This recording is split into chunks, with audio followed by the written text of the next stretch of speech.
It's freaking freezing. I was talking to Sarah this morning. She's taking care of her nephews in Alberta. Dumping snow and freezing. Cold. Quick word. I got my sample book delivered today. They put what do they put on here? Not for resale across the cover when they send you your sample. But anyways, the spacing was wrong, I believe. Double spacing on the pages, so it's like yeah. Actually, it wasn't even double spacing. There's an option for 1.15 or something. So I got to change all that, which changes up the position of all the photos. So anyway, it's learning. I'll get it. And once you got the knowledge, you've got it, right? So the photos. So get this one. I did a hardcover, soft paperback, and a ebook.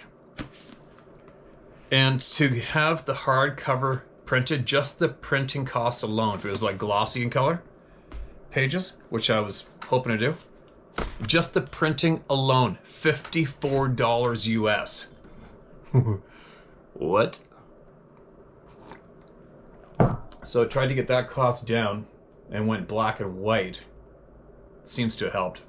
But I don't know. I guess whoever might want it, whatever. But anyway, that's what I've got going on this morning, and here's a comical part of this delivery. So the driveway in front of the house is long all the way up to the road. 2 gates. Let the horses out this morning. Dude shows up in a van, gets out, grabs the box of books, walks over to the gate and opens my gate, and then he puts the box of books back in the van, drives up to the house, throws them on the porch, turns around, drives and leaves the gates wide open with the horses right there. It's like, I didn't just see this happen. Seriously? Anyway. Yeah. There you go, right? I'll bite my lip on that one. You guys can have at that. So, let's get some more voices heard, and then I'm gonna go in and edit up again for the day. Just when you think you're there, meaning caught up, whatever, I'll get it. I will get it. On my own, no help. And I'll learn. And then the next time, I'll be real smooth. But that's what you gotta do to learn how to do things on your own. You gotta fail. Now listen to this. West Tennessee, 2 experiences. Dear Steve, please do not share my name as I am a businesswoman in West Tennessee. I worked as a paralegal for just over 25 years, and now I'm an insurance agent. I also do contract work, proofreading, and editing in spare time. While I know what I heard and eventually saw, I realize there are still scoffers out there. I said I'm a knower. Excuse me, not merely a believer. However, when my first experience happened, I was only 14 years old. I was a farm kid and well familiar with the types of animals in my environment, both domestic and wild, and the noises they make. I was at a sleepover with some other teen girls at my best friend's house. We practically lived with each other, either at her house or mine back in the day. At one Friday night sleepover, her older cousin and I were up talking into the wee hours of the night and early morning. She said we should perhaps grab a snack and go outside and talk as not to wake the others. We farm kids weren't afraid of anything back then. We played hide and seek at night often. Down here, that's called ghost, come out tonight. We would even visit graveyards and try to spook each other. This was not one of those times. Anyway, she's sitting on the hood of her uncle's car facing the cow pasture, which was surrounded by a wood line. I was standing in front of her. We were yapping, the way teen girls do when the most ungodly, heavy reverb scream/yell came from out in the pasture somewhere. We got silent and froze for about 20 seconds. She had big brown eyes and they got wide as saucers. None of us wanted to acknowledge what we heard. Ergo, we start talking again. It immediately screamed again, and it was closer. It caused my innards to shake, like when a lion roars at the zoo. She was looking straight ahead. She told me she'd race me to the house. We nearly tore the back door off the house getting back in. The next day I brought it up at the breakfast table. My friend's and best friend's mother laughed and told me to quit telling tall tales. The friend that heard it with me refused to look up from her breakfast plate or even acknowledge that we'd heard anything. I was so let down. Even as grown adults, she refused to discuss it, even in private with me. I believe she saw it, but I'll never know. Send her this video. Anyway, a few nights after that incident, my best friend and her mother were out on the porch swing during the early evening when they heard what I heard. Her mother asked her, should they go inside the house and lock the door or get in the car and leave? Her dad was away at National Guard drill at the time. This was in October when all this occurred, around 1980.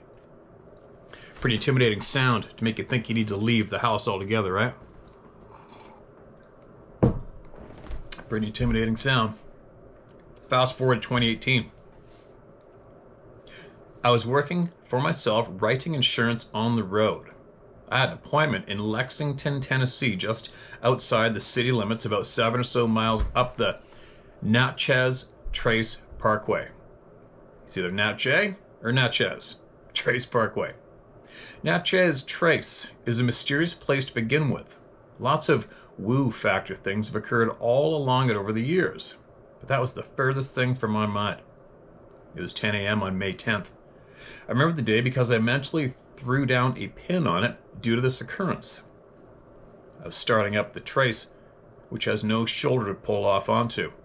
It's also very twisty and hilly in places, so you really can't gaze out the side windows for any length of time.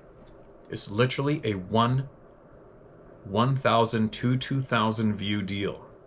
I was coming upon a clearing through the trees on my left that looked out onto a field of yellow.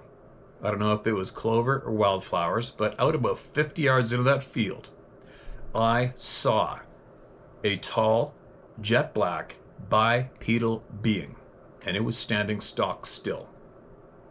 I cannot accurately judge the size, as I was busy trying to mind the road. However, I did not see it moving.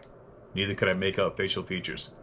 It was standing out there in the open, not trying to hide at all. I was stunned, but not scared. I was intrigued, but I wouldn't have stopped even if I could. Who knows what this thing would have been capable of. I did meet two couples on motorcycles coming the opposite direction of me.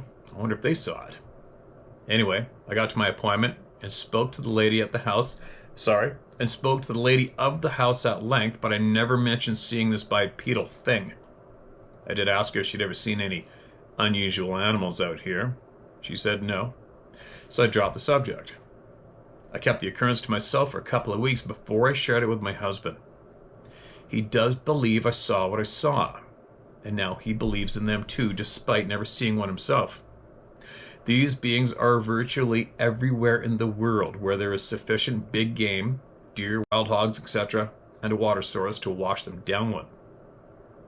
I do not think they are primates. I prefer to call them wild men. I'm reminded of something I read once that Brigham Young called them sons of Cain.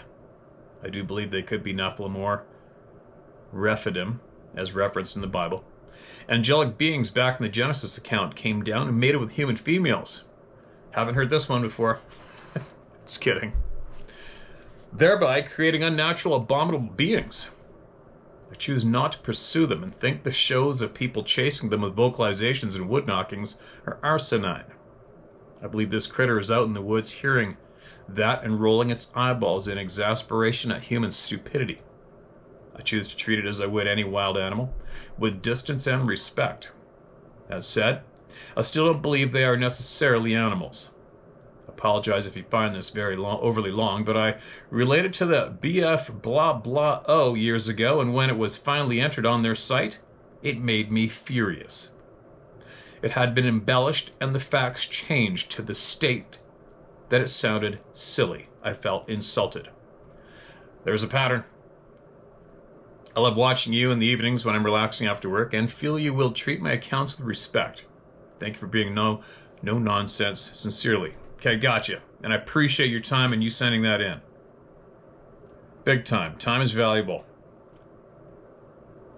Yeah, it's unfortunate that that organization has done so much wrong to so many innocent, honest people, but I believe that they've exposed themselves enough through us, and everything we share here is all truth, honest truth and fact. So many people come forward about sharing their experiences with that group of you-know-whats, and the outcome's pretty well been the same, right? They changed up, suppressed the facts that you shared, and deliver what they want to deliver to the people. It's pretty gross, right? It's pretty gross, and they as well have gone after and successfully somewhat basically destroyed the lives of innocent people, scientists in particular. So there, I'll bite my lip. Biting my lip. The 1,000, 1,000 thing, quick note. What was it, 3 days ago? 4 days ago, whenever it was. No, it was more than that. We'll call it last week. I'm basically about 110% positive I've seen one of these people on that logged off clear cut about 250 yards right directly above where I'm going to fish. There's no way it wasn't. It was too big, too black, and I thoroughly looked over that area again the other day, and there's nothing there. Not anymore. And that was a 1,000, 1,000 thing. Look up. Oh, what's that? What's that? Oh, shit. And then just kept on going. And I didn't want to turn around and go look. Just not into it. It's not in the beginning of my day, and I need to make it clear that I am going out there. I'm going fishing. I'm going hunting. I'm sharing the forest. Period. I have to do it. Anyway, I'm babbling. Sorry. Just that 1,000, 1,000 was a good way to describe what happened to me last week. I am absolutely certain what I saw is what I saw. But then I heard, me and the dog heard what we heard. She growled up in the timber fiercely. It is what it is. They are there. I'm babbling. I'm going to stop myself. Now listen to this. What do we got? Stories of Jody Prescott. From Mark. All right, here's 2 names. Dear Steve, let's talk about a great man, my dear friend Jody Prescott. Thinking man was my cousin by marriage, and I miss him very much. His condition got worse, and he took his own way out of this life, much like my first wife took her own life in 2005. Jody had been in a lot of personal turmoil, as I have been through. I'm a survivor of a double bypass in 2012, several heart catheters, removed a tumor that attached itself to my left kidney. My left kidney was removed. My sinuses were swollen from an infection from bread mold. All of that was in 2017. Just recently had a stroke in the back of my brain that caused my vision and balance to be completely off. I'm recovering from all this. I'm refusing to give up. Holy shit. There's a few punches in the face right out of the door, right? Sorry to hear all that. Back to Jody. He was 63 years old and had many stories of what he had referred to as ghillie monsters. When he was 11, he had heard them roar. When the men he was with were grilling out, they told him they were ghillie monsters and to not look them in the eyes because they can steal your soul. He immediately hugged the closest man's legs and was scared to let go. He said he was working with his dad and some men when he saw 2 of them, about 4 feet tall, and they both looked the same. The 2 men he was with told him not to look at them. Jody said, "What can you do? They're in the trees." He described one of their dens in some detail. The only thing he could say was that the den was big enough to hold 4 of the ghillie monsters. He said the den was under a tree that had rotted away. He oftentimes would take me to places where he'd seen them. I cannot tell you where we went, but he was driving like a crazy person. I'm not afraid to tell anybody what he said. He said they found a friend of his dead at the bottom of his tree stand, and the ghillie monsters had probably scared him to death. He often said he would walk home from hunting and he would be followed by a bipedal walker who would mimic his steps. He wanted to know what the roaring was about. He said it was nothing like a cat or other animal. Jody's a great outdoorsman in his youth and was very familiar with the animals in the area. My stories and Jody's add to the folklore of southern Georgia. Jody and his sons have their own unique stories of the otherworldly creatures. I miss my friend and cousin Jody. Sincerely, Mark D. McCall, PhD. Mark, appreciate you sending in, man. I'm sorry for all your hardships and losses. Sorry to hear that. There you go, the ghillie monsters of southern Georgia. And somebody passed on who saw a lot and didn't get all the answers.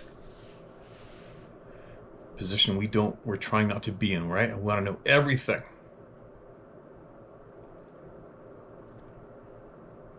What's this one? Excuse me. A life-altering experience is the title of this email. Hey Steve, been watching your channel for about a year now. I previously sent my story, but don't believe you read it yet. I didn't believe in anything that wasn't in a textbook before this experience. I live in Eastern Oregon, near Pendleton. My name is Eric, pronounced Erish, but go by Eric to be easier for others. I'm in my late 30s and have hunted my whole life. Dad carried me around in his day pack as young as 2 while bow hunting. My wife's father was an ex-Hells Angel who loved to take care of animals. She grew up with a pet cougar, believe it or not, and had previous experiences I didn't really believe but never argued. August 23rd, 2020. My wife and I were coming back from our grocery store run.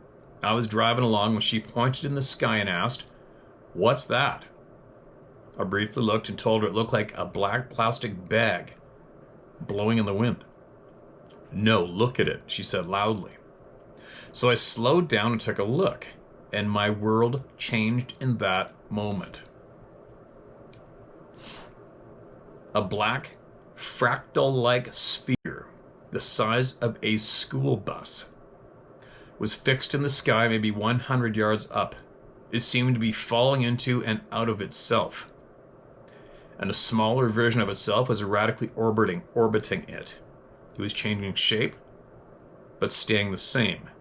I felt like it was looking at us, like staring down a bear. I was overcome with shock and dread. I drove the rest of the way home while keeping an eye on it. Snapped a couple pictures, which I'll include. No one else driving by seemed to see it. When we got home, I ran inside to grab my rifle to use its scope to get a closer look. At the moment I looked through the scope, it just vanished. I still have no idea what we saw that day, but I started to reflect on things I previously experienced in a new light. Once I was hunting in a watershed which only gets 10 elk tags a year and is patrolled to keep out trespassers. The tag only permitted the hunter and one companion, so I brought my brother. While on a steep mountainside catching our breath, he pointed back and said, "Check out the Bigfoot print." Indeed, in the snow, there was a singular large footprint. I just dismissed it and pressed the hunt. Another time, my Doberman and I were walking a forest trail we had walked 100 times when I got this indescribable feeling. My dog's back fur stood straight up, and she stopped walking when I did. I simply put my hand on my pistol and said, "Okay," out loud, and walked backwards with my dog. That's the only time in the woods I had anything like that happen. Lastly, a couple months after my wife and I bought our home, we were sitting on the couch watching something on the internet when an orb of light, just smaller than a baseball, rose out of the carpet, just an inch or two, and slowly went back into the floor. We looked at each other and she said, "That didn't just happen."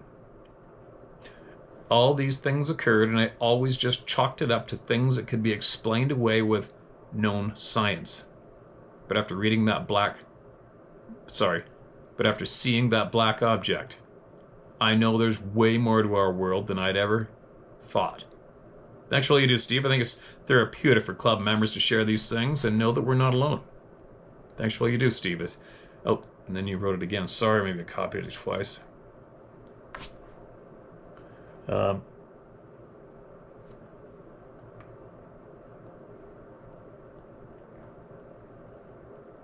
It's a pretty odd picture, man. Especially, it's just unfortunate. You know, when a lot of these photos get sent in, especially with your experience, and then what you caught on your photos. I'll put them in the video. It's one of those you had to have been there things, right? When you see the photo. I'm quite certain your photos don't do it justice, but I mean, what could we even make of that? It looks like a bug that hit the windshield doing 50. If you were to just look at the photo and be asked, what do you think that is, without knowing the backstory? And then even now, knowing the backstory, it's still quite odd. Very odd. Anyway, appreciate you sending that in, man. You know you're not alone. I wonder how many people are going to be relating to what you just shared. Appreciate you, and you send that in.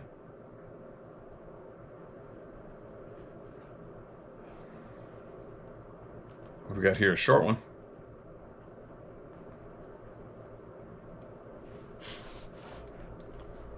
Hey, Steve.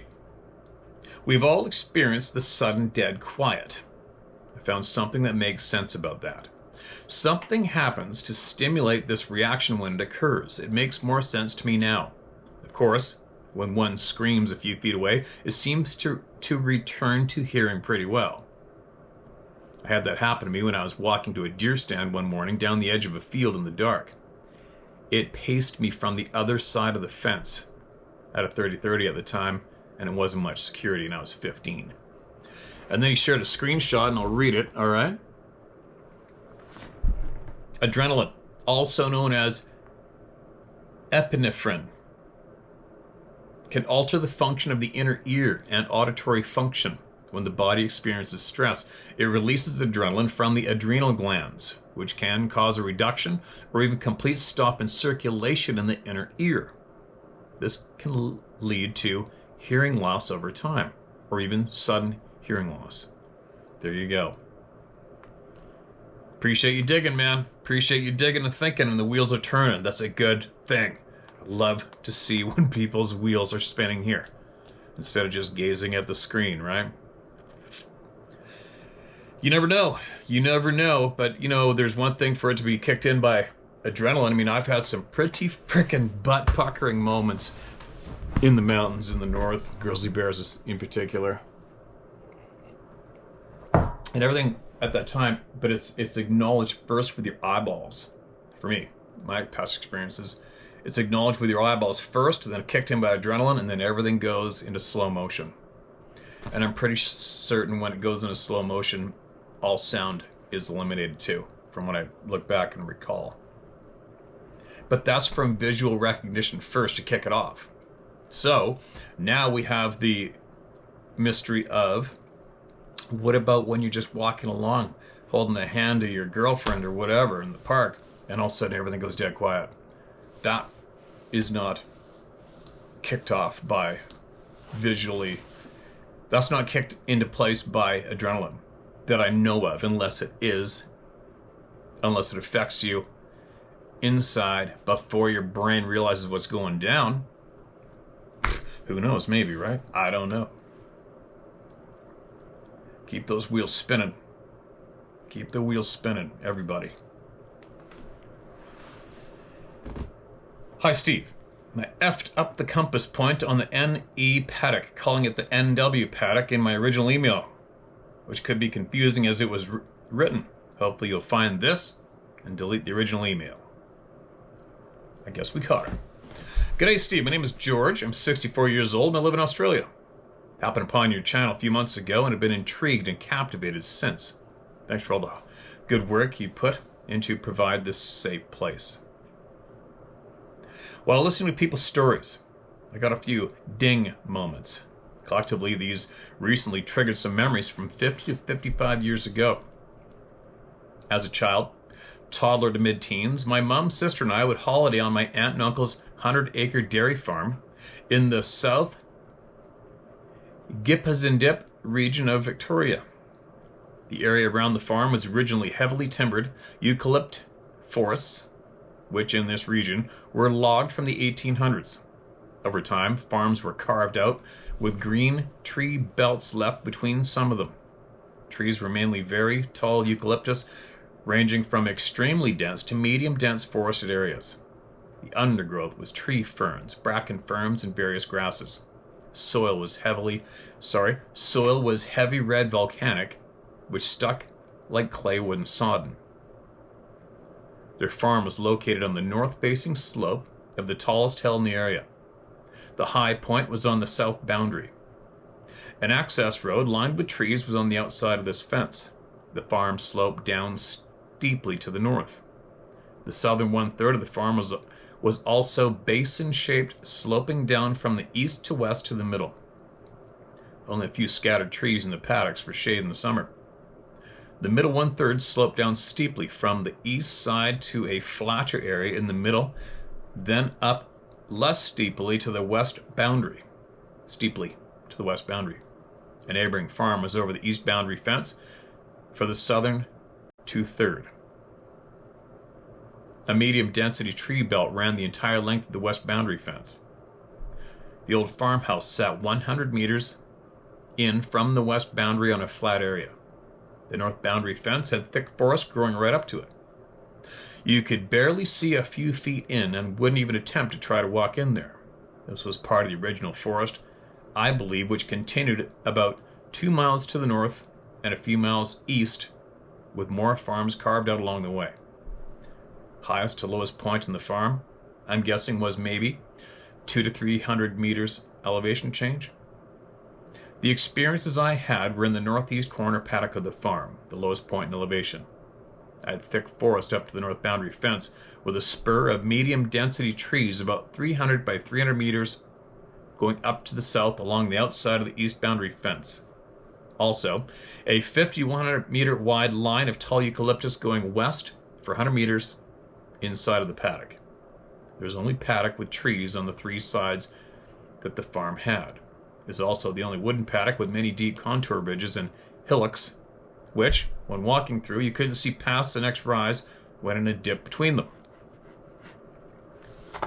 From the age of around 8 years old or so, I would spend 8 to 10 weeks on the farm during school breaks.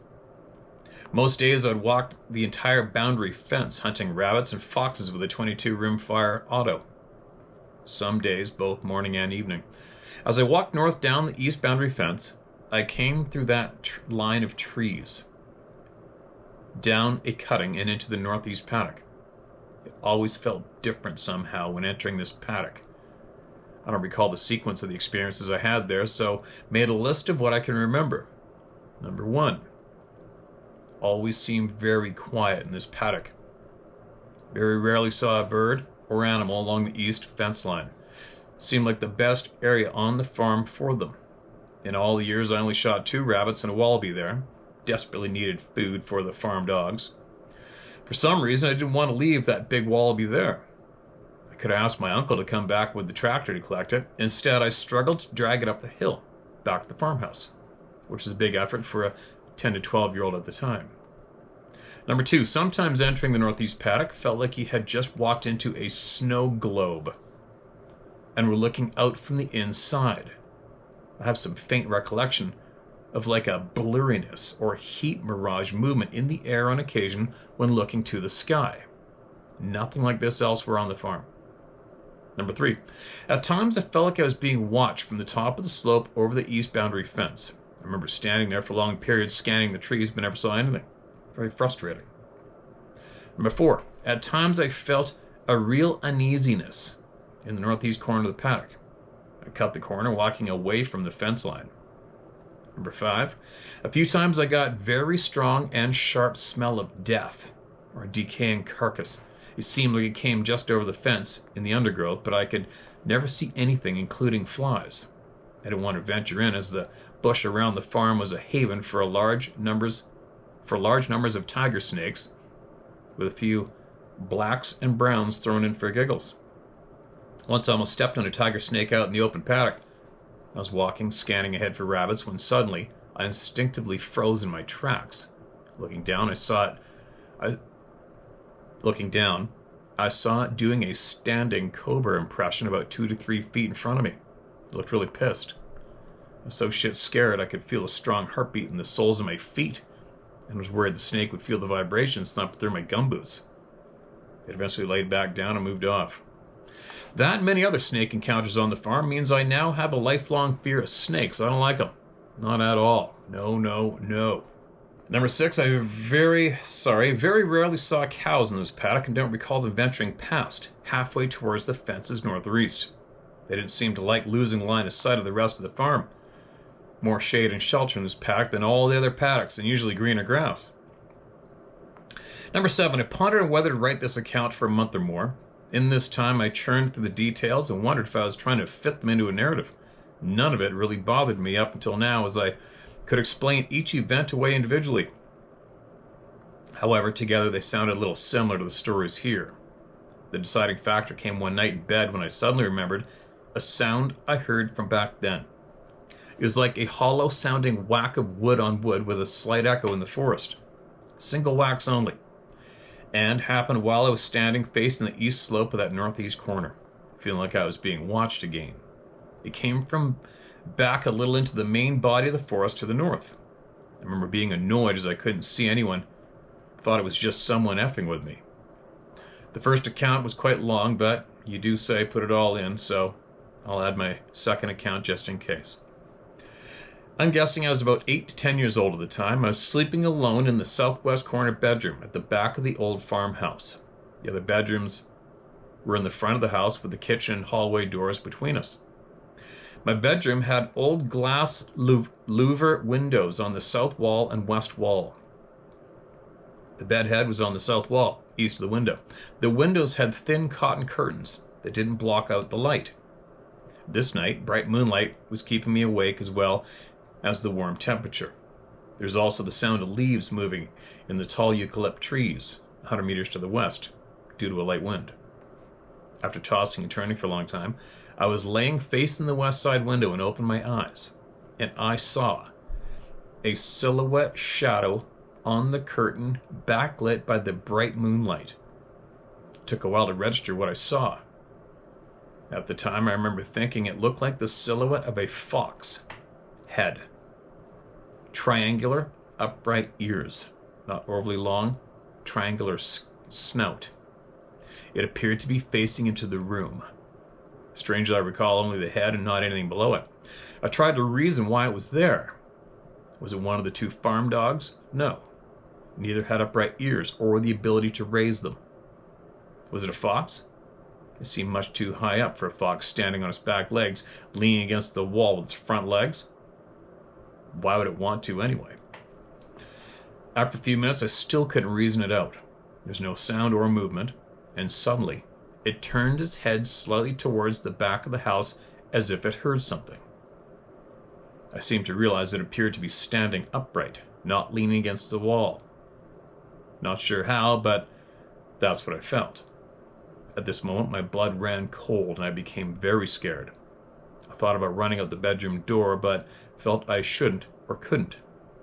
Panicked, I quietly pulled the sheet over my head and lay there in silence, totally short-circuiting. After another few minutes, I pulled the sheet down and looked again. It had gone. No noise from it, and all during this whole episode, strangely, I went to sleep afterwards. Said almost everybody. I don't recall speaking to my mom, aunt, and uncle about it in the morning. I think I'd convinced myself it was a fox, but looking back, that doesn't make any sense to me now. In fact, I also don't recall mentioning any of the events in my first account to anyone. As I said, individually I could rationalize them away. Collectively, well, not sure if this experience caused it, but I became real uneasy in a room at night with lights on if the curtains aren't closed. At home, I always need to close them. If I'm out visiting, I ask for them to be closed. Joking, it's just a phobia I have. Anyway, as you say, take from what you will, leave the rest. Stay safe. Don't let the very few bastards that happen to wander into the space amongst the real people get you down.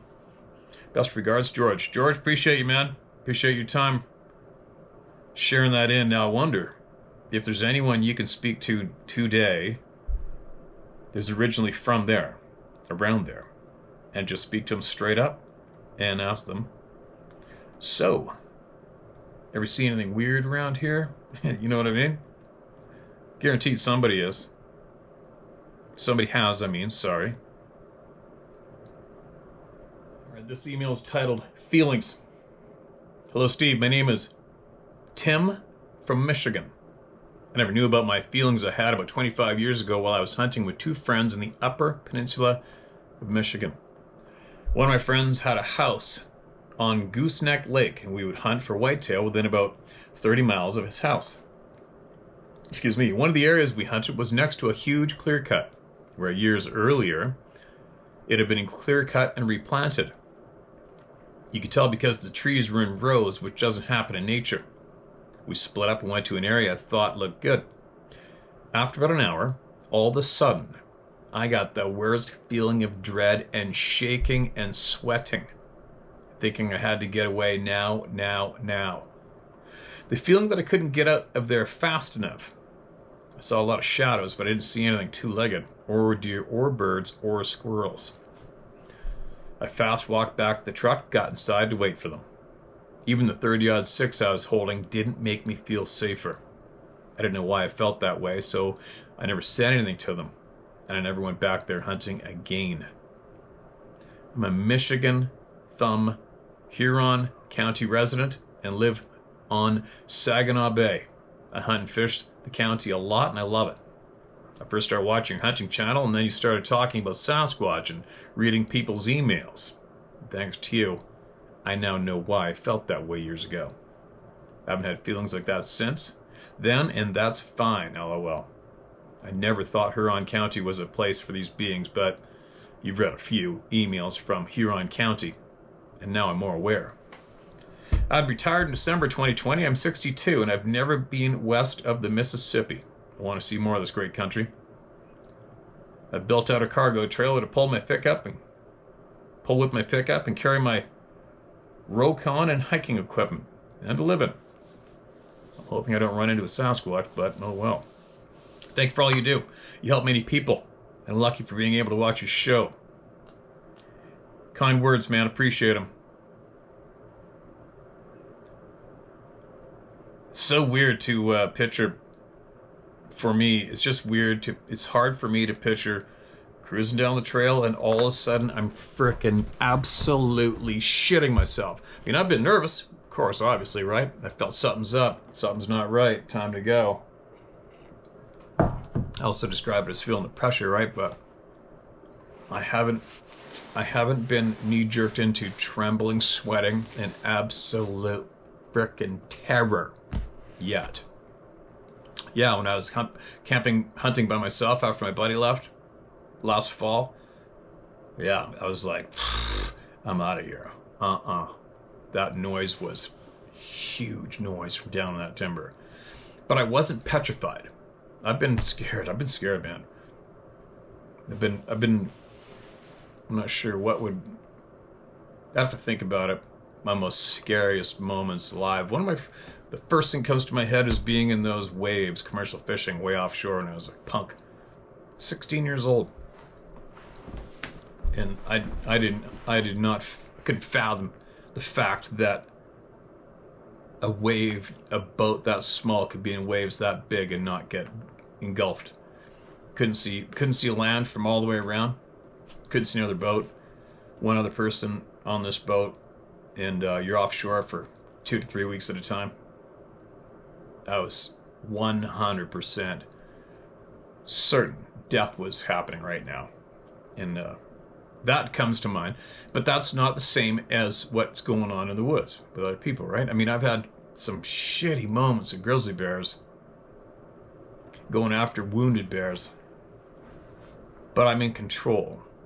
And it's adrenaline, it's excitement, every frickin' sense is on fire in your body. But it's not petrifying terror. I don't know, maybe I don't have it in me to freeze up and be absolutely petrified. Maybe that's it. Maybe we're all built differently. I don't have a frickin' clue. Or maybe I just have not been in that position yet with something or someone that can impose that fear, absolute dread, helplessness, you know, the way everybody describes it, on me yet. I'm sure if it happens, I'll be letting you all know.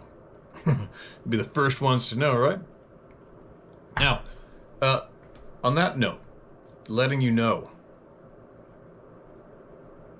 I had somebody ask me the other day, you know, what am I after? What am I looking for to possibly meet up with people who claim to be allegedly be in contact with these beings, some kind of being, right? I don't know, we're not getting any younger. We're not gaining any time. I'm pretty confident that everybody that watches this channel knows I'm not full of shit by now. And I would hope to think that the people watching this channel would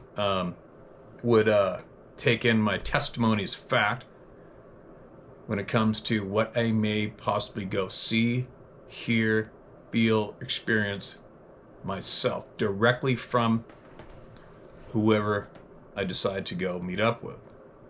I mean, there's a fair amount of people that have written into us with, you know, what I describe as, quote, warm and fuzzy relationships with these beings. And, but I don't know. I don't know anybody directly in my circle who has that same claim. No one. But somebody's got to go look, right? Somebody's got to go look. Do you guys think it is worthy of my time to go investigate these areas in North America with these people and see firsthand what's up so I can feel it myself? Experience whatever it is to experience myself directly and then report back to the world through this channel? We'll see. Ultimately, I cannot make my decision on whether I will go the distance or not until I look these people in the eye, square up with them, listen to them share with me, and take it from there. Right? So we'll see. We'll see. I'm babbling. I'm a babbling. All right. Here's one titled, Why They Lie.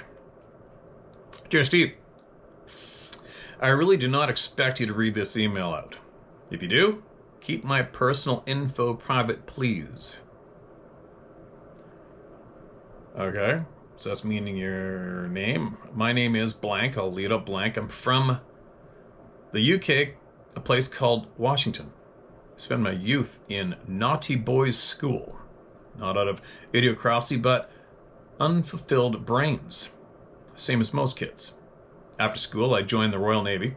I originally joined to do electronic warfare, but later changed to operator maintainer weapons submarine.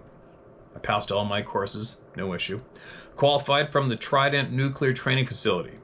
But, due to the lack of manpower, promotion was going to take 9 years instead of 3, so I left. I did my degree in ethical hacking and security system design. I'm doing a master's in cybersecurity. Anyway, I contacted you about an email you read out about narcissists. The narcissists seem to be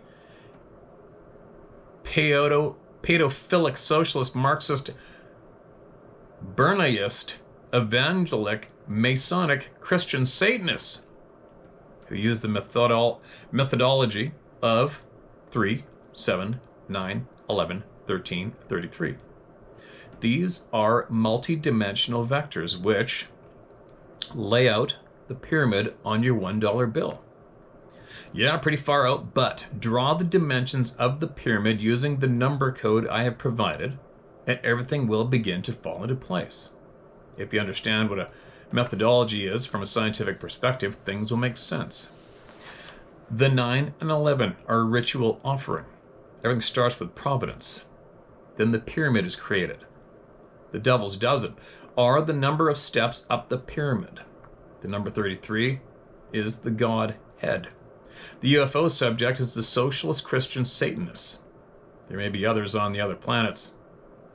There may be others on other planets, but the things you see are the 5 eyes on behalf of the elite.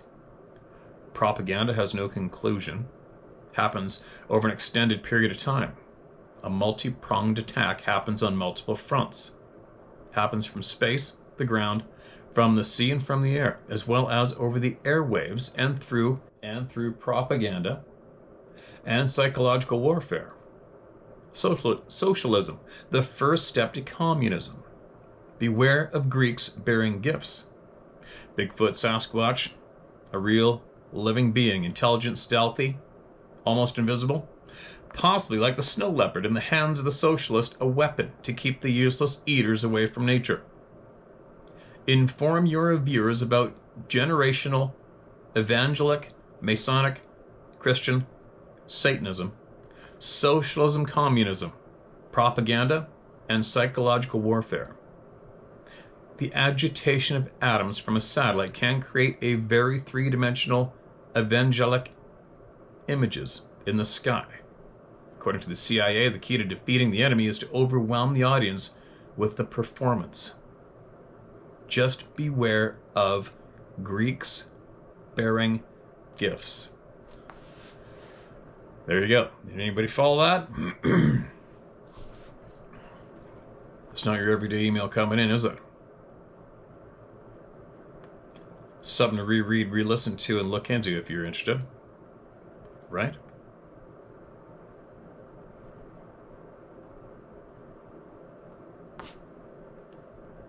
What's this one?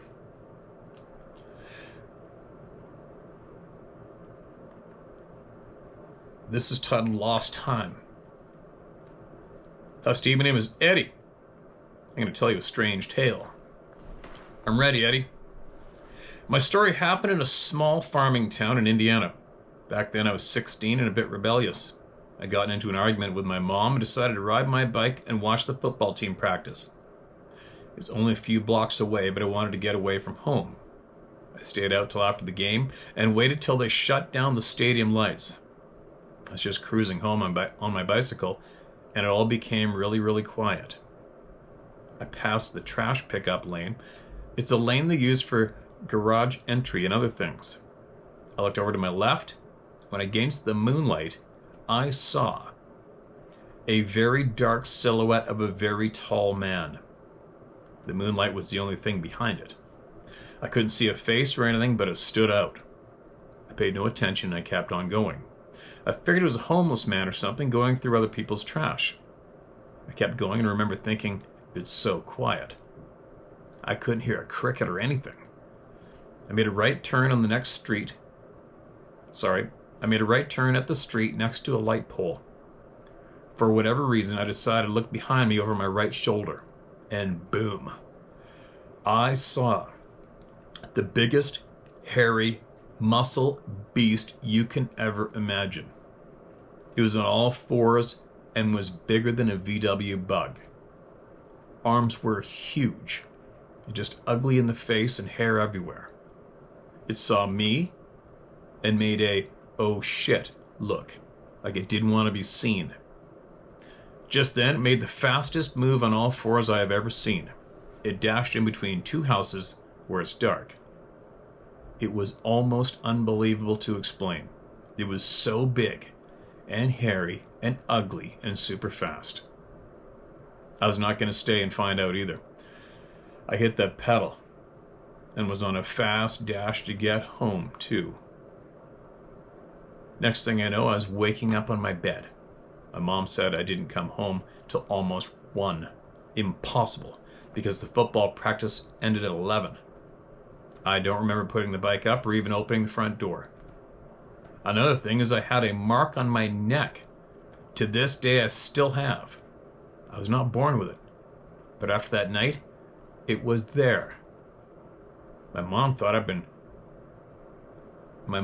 I'd been out with little girls or something, but no, I'm being marked. Hope you can explain to me what this is or why. You can use my name if you wish. I appreciate your efforts in getting this out to the masses. We are not alone, and we need to open our eyes. Thank you, Eddie. Eddie? Holy shit. What's the mark? Is it holes? Is it a scar? Is it a scratch, a cut? Is it like a birthmark? What is it, man? Now, what I would strongly suggest is possibly, if you could, go see if you can get your neck x-rayed. And just tell them that you got, I don't know. Tell them one of your buddies shot you in the neck with a pellet gun years ago by accident. You think it's still in your neck, and you want to see if they want to, and see if they would X-ray and have a look and see if it's in there, or tell you what's in there. Maybe, I don't know. You never know, right?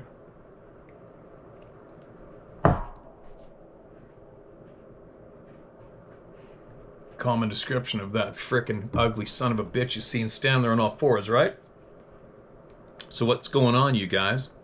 What do you think's going on? The loss of time, all sound stopping, comboed with the sighting of something absolutely not acknowledged or known to us. Now, is it a blip in the door? Is it a blip in the doorway to another plane of existence? What do you think? Anybody looked into quantum? Are you guys looking into the quantum aspect yet? Probably should. Okay, I'm going to read one more, and then I'm going to go carry on. Possible explanations for the people. Don't know if I've read this or not. We're going to find out. Dear Steve, great work. Live long and prosper. I found something that will help the people. Bonus. I was wondering what would happen should a fully realized human encounter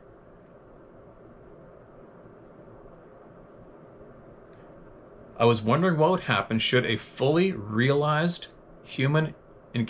Sasquatch or other entity of that order and be fully realized. I mean, someone in complete control of all his faculties, mental, physical, and spiritual. Well, seek and you will find. I was reading a book on an expedition to the Himalayas in 1894. The life and teachings of the masters of the Far East. Scientists and skeptics set out on a mission to the Far East to document the amazing abilities of these spiritually advanced masters. It's beyond fascinating and highly recommended. This is a part in the book dealing with what surely can only be a Yeti or a Sasquatch. I've included the section here for our brothers and sisters. All right, here we go. So again, this is from 1894. We noted that the villagers treated Emil and Jast with the utmost reverence. We were told that Emil, we'll call it Emil, had never visited the village, but that Jast had been there before. The occasion of his first visit was in response to a call for help to rescue 3 villagers from the fierce snowmen that inhabit some of the wildest parts of the Himalayas. This present visit was in response to a similar call and also to minister to the sick who could not leave the village. These so-called snowmen are outcasts and renegades who have lived in the snow and ice regions of the mountains until they have developed a tribe that is able to live in the mountain vastness without contact with any form of civilization. Though not numerous, they are very fierce and warlike, and at times capture and torture those who are unfortunate enough to fall into their hands. It proved that 4 of the villagers had been captured by these wild snowmen. The villagers, being at their wits' end to know what to do, had sent out a messenger to get in touch with Jast, that's J-A-S-T, and he had come to the rescue, bringing Emil, and us along. Of course, we're all excited, thinking we're going to get sight of these wild people, whom we had heard of but supposed did not exist. We at first believed that a rescue party would be organized and we would be allowed to join. But these hopes were shattered when Emil announced that he and Jast would go alone and that they would go immediately. In a few moments they disappeared and did not return until the second evening, with the 4 captives, who told weird tales of their adventures and of the strange people that had captured them. It seems that these strange snow people go entirely naked, that their bodies have become covered with hair, like that of a wild animal, and that they can withstand the intense cold of the mountain altitudes. They are said to move over the ground very swiftly. In fact, it is claimed that they are able to pursue and capture the wild animals that live in the region that they inhabit. These wild people call the masters, the men from the sun. And when the masters go among them for the prisoners, they do not resist. We were also told the masters had made a number of attempts to reach these wild people, but those attempts had come to naught because of the fear in which the people held them. It is said that if the masters do go among them, the snowmen will not eat or sleep, but stay in the open night and day. So great is their fear. These people have lost all contact with civilization, even forgetting that they had ever contacted other races, or that they are the descendants from them. So far they have separated themselves from others. We were able to get Emil, and Jast to say but little about this strange wild tribe, nor could we influence them to take us to them. When we questioned, the only comment was, quote, "They are God's children, the same as we are, only they have lived so long in hatred and fear of their fellow men, and they have so developed the hatred and fear faculty, and they have isolated themselves from their fellow men to such an extent that they have completely forgotten they are descendants of the human family, and think themselves the wild creatures they appear to be. They've gone on in this way until they have even lost the instinct of the wild creatures, for the wild creature knows by instinct when a human being loves it and will respond to that love. All we can say is that man brings forth that which he gazes upon and separates himself from God and man, and in this way he can go lower than the animal. It would serve no purpose to take you among them. It would instead harm those people. We are in hopes someday to find someone among them who will be receptive to our teaching, and in this way reach them all." Wow. Final thoughts. You become what you believe is true about you. If you hold before you beauty, love, purity, excellence, and all the other qualities of light, then you will be transformed into the image you behold. That's what they see in our eyes. This also explains the dread, anger, and fear they project. To me, it does at least. Stay safe, your brother. Well, there's quite the share.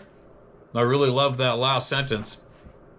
I mean, 2 sentences. I'm going to read them again because I believe this to be absolutely true. I've been preaching this to people forever. Whatever you keep in between your ears is going to come true. I wish I could convince everybody of that. And I know so many people that beat themselves up. Anyways, sorry, I'm not going to start babbling. One more time. We'll use this to end the video. You become what you believe is true about you.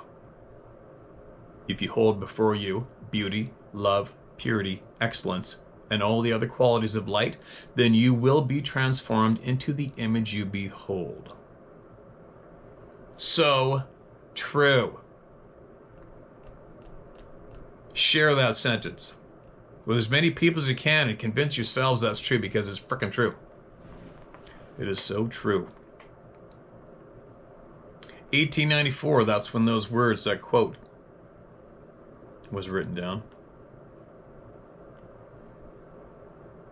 What a crazy lifetime. You gotta admit, you guys, this is one hell of a crazy-ass experience being a human being.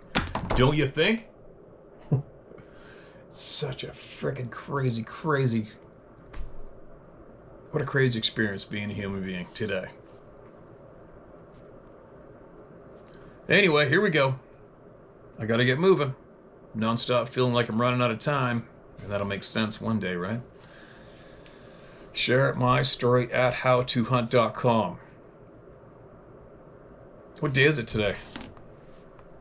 Thursday. Tomorrow I'm gonna do something with Nino.